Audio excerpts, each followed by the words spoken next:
Ladies and gentlemen, in the last 2 days, we here at Republic TV and all our viewers here in India have been watching the scenes unfold on the streets of Nepal. Of course, we are all very, very concerned. One of the most alarming aspects of the Nepal now coup has been the fact that students were shot at point blank. In many cases, students faced bullets, some to their face, some to their heads, some shot in the chest. And I have one such student who's now become the face of the Nepal protest. His name is Ashutosh Basnet. Ashutosh is joining us live from Kathmandu. He's in fact in a hospital. Hi Ashutosh, can you hear me? Yes, I can hear you, and I just came back from hospital a few minutes back. Okay.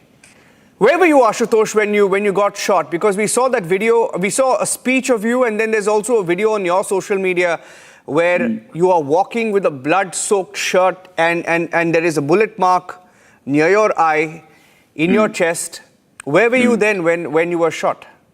So the date was September 8th. This was the protest done by Gen Z people. And on September 8th, it was done in front of Parliament. So there is this place called, what was the place name called? Maitigar Mandal.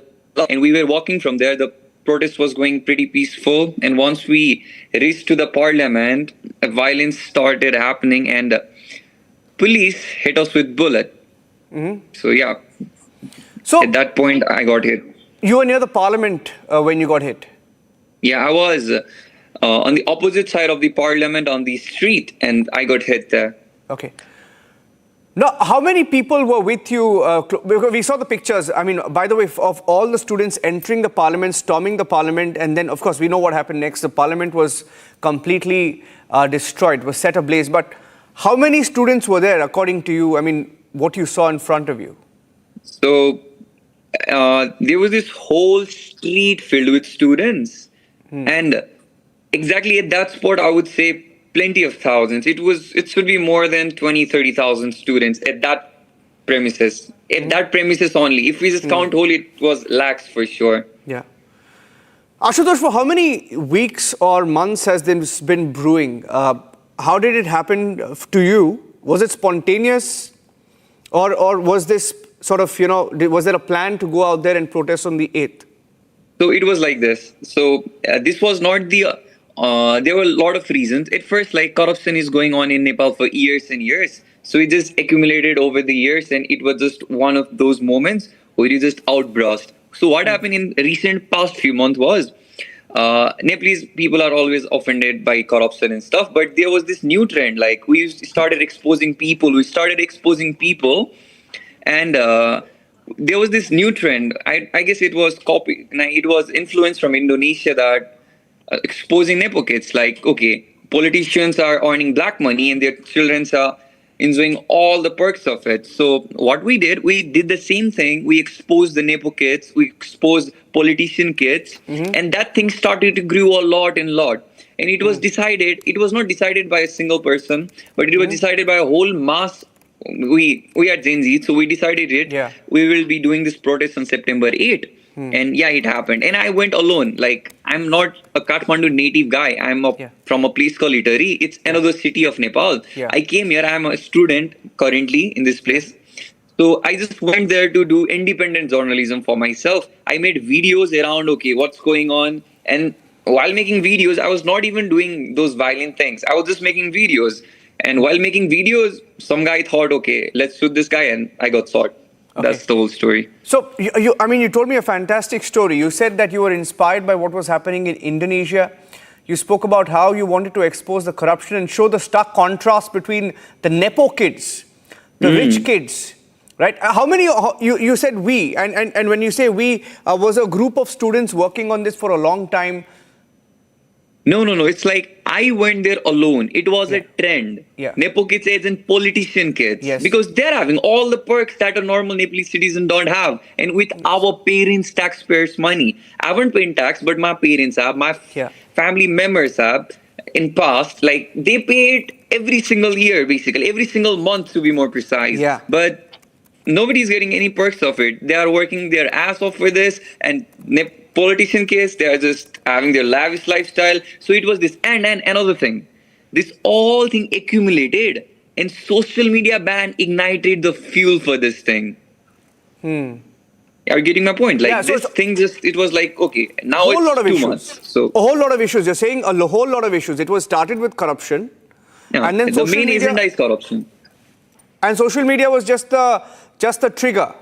It was the trigger, like Right. that somebody sought some king at World War One. That was the same thing with the social media ban. Okay. Now, there is a sense when we were looking at the pictures, and this is what many also feel, perhaps you can tell me, many also feel that there was an element of perhaps infiltration. We don't know. You may have had the right intention, right? I'm not saying students were there because they were genuinely angry. We know that the unemployment rate is perhaps over 20%, right?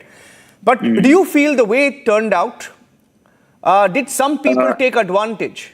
Yeah, it was done. Yeah, for sure it was done.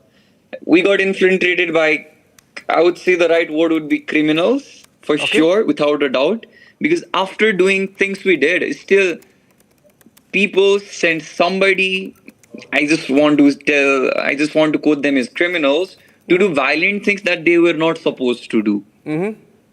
So yeah, there was infiltration for sure, without a doubt. Okay. Now, that is the worrying part, Ashutosh. See, because I understand, because I have a lot of friends in Nepal.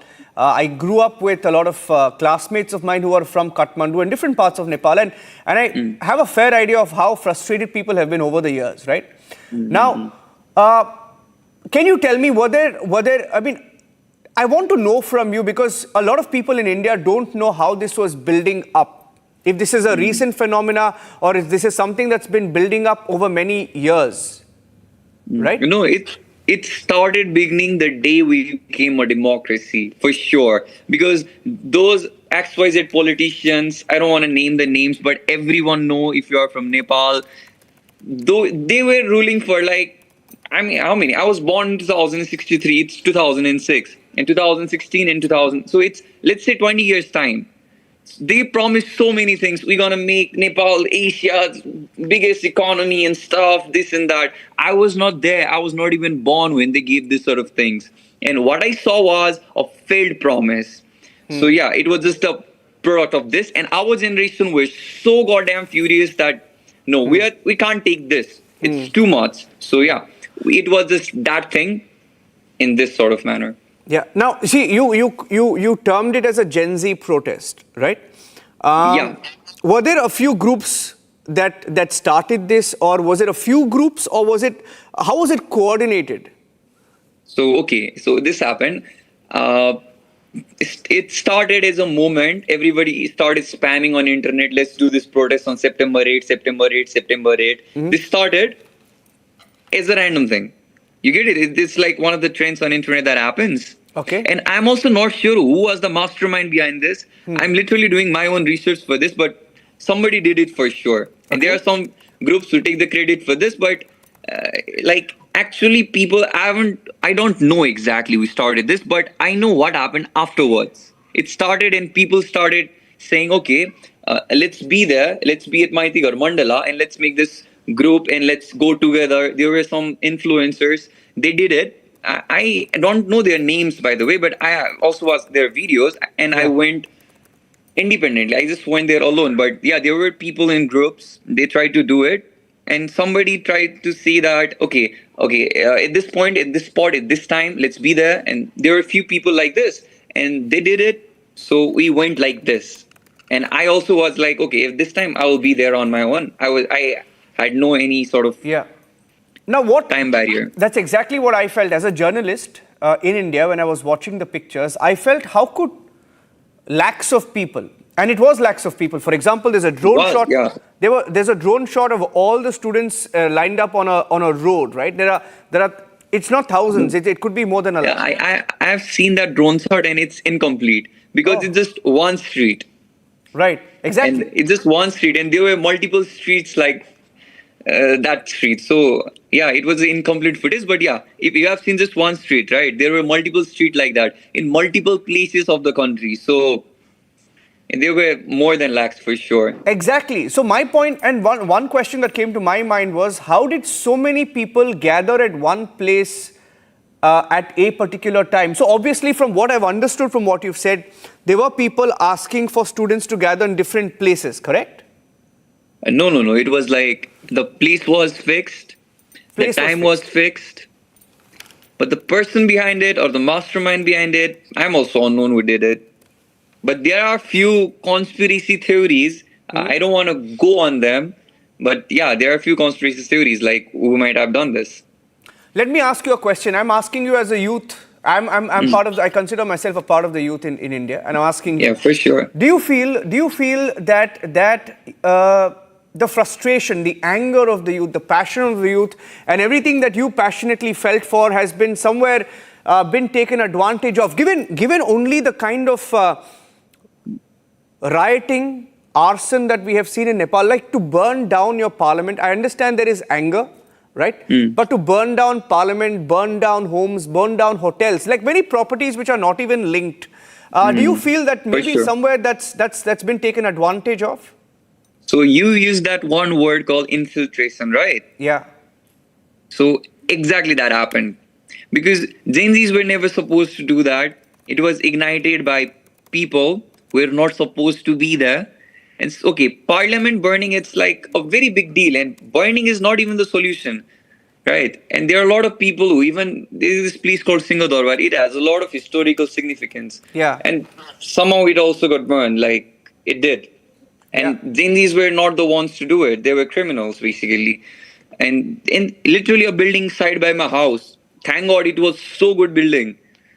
It didn't even burn. Like that building got burned from inside only. It was so good, like nothing happened outside and other ones were not harmed. But people who did that, they were just drunk, they were high, and they did this. And these were just infiltrators. Like they were just infiltrators.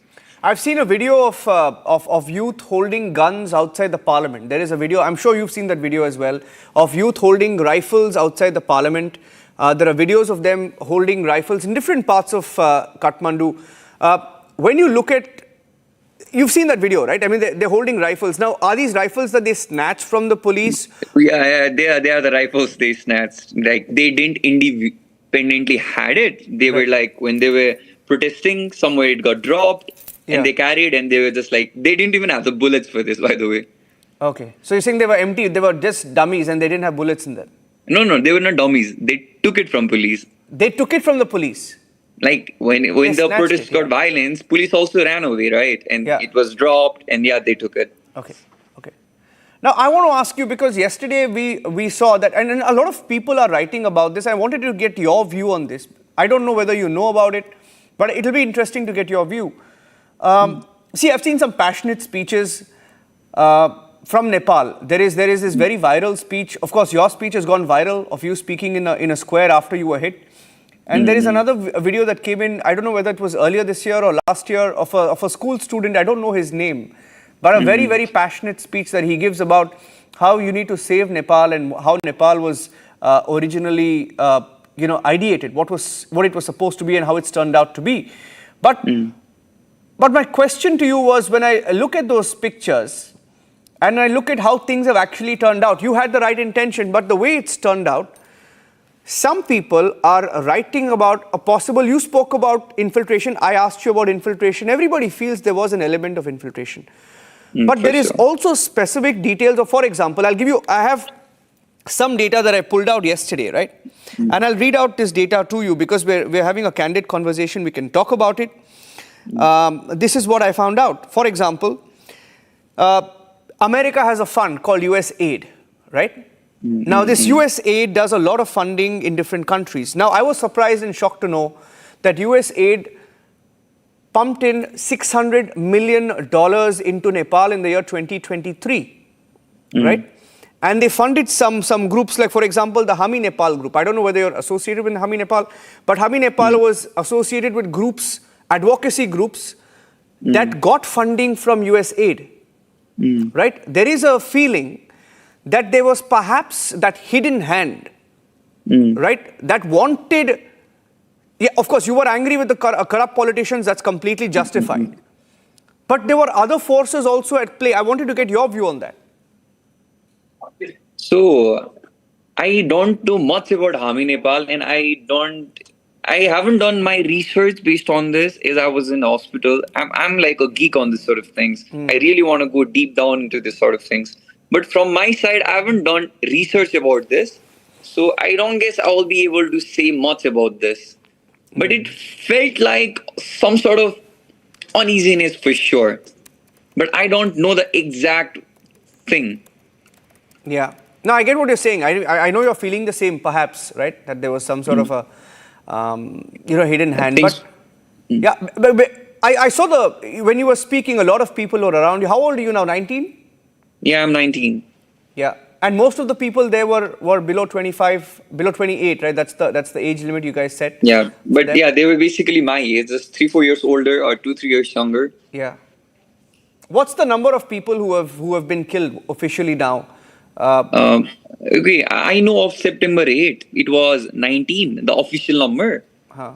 And on September 9, I was sick and I was not able to use anything. And I don't know from that date, but I literally don't know. And I was in hospital and I just came back now after getting bed rest. So the internet was not working properly. So I don't have the numbers. But there are some news portals, trusted ones. I can just do a Google search and tell you. No, that's fine. That's fine. Don't have to do that. I'll check that up. But I wanted to ask you, are you happy with the new interim head, the former Chief Justice taking over? Are all of you happy with the fact that she's going to be the new interim head? The thing is this, I just came back from hospital and I was literally about to do research about her. And the only two things I got to know was she's 73 years old. And she was first female Chief Justice. I don't know if it matters or not. So who decided? So who decides then? I mean, because it was reported that the students or the Gen Z group. Now I don't know what the Gen Z group is, but there was a report that the Gen Z student leaders wanted her as the interim head. So who are these interim head? I mean, the leaders. Yeah. I've been listening to this thing. I was in hospital and literally the doctors, they saw my speech and they knew me and they were like, "Yo, are you that guy who gave that bold speech?" And I was like, "Yeah, it's fine." And they were also happy to treat me and like, "Oh, good for you. Like you spoke our voices." People from random people were coming and saying me this thing, and they told me about this Discord group. Like there are a lot of people, and there are some people who are leading this thing, and it is said that like they have decided this thing. I have no idea who she was before this, and it's like I'm as good as you on this matter, literally. So none of you had an idea who this is, but she's now been propped up as the interim head by the. Yeah. But the thing is, the new election is going to be in a couple of months, like 6 months, 8 months. That's for sure. So there are some big names, and they didn't want it to be in this. And there are some names who just like, yeah, take me. And but yeah, people chose her because of what she was. Maybe they thought she had that caliber in her. But I'm not sure about her, like, at this moment. I will do my research and I can tell, but I'm not sure about this. What about Balen Shah? What role did he's not going to take this because this is the interim government, not the permanent one. Right. He wants the permanent role, you're saying, right? Yeah, he thinks ahead of this stuff. So for the interim government, I don't guess he will. Yeah, but he played a huge role in this, right? In the student protest. I would say he gave the moral support. So it's a kind of a big thing too. Yeah. Okay. There are many parallels also being drawn, to what happened in Bangladesh, right? People were angry. Students were angry. Students raised inequality. And then there were violent protests. And then politicians' homes were targeted. Parliament was targeted. Army came into the picture. Right? And then army negotiates the interim government. Right? And you see the similarities here. You have someone who's chosen, like Sushila, there was Yunus in Bangladesh. The similarities are very eerie, don't you think? Yeah, like I've seen this pattern. Like I when I was like this, they were doing my operation. We were literally talking with doctors. They were putting the finger inside my heart, right?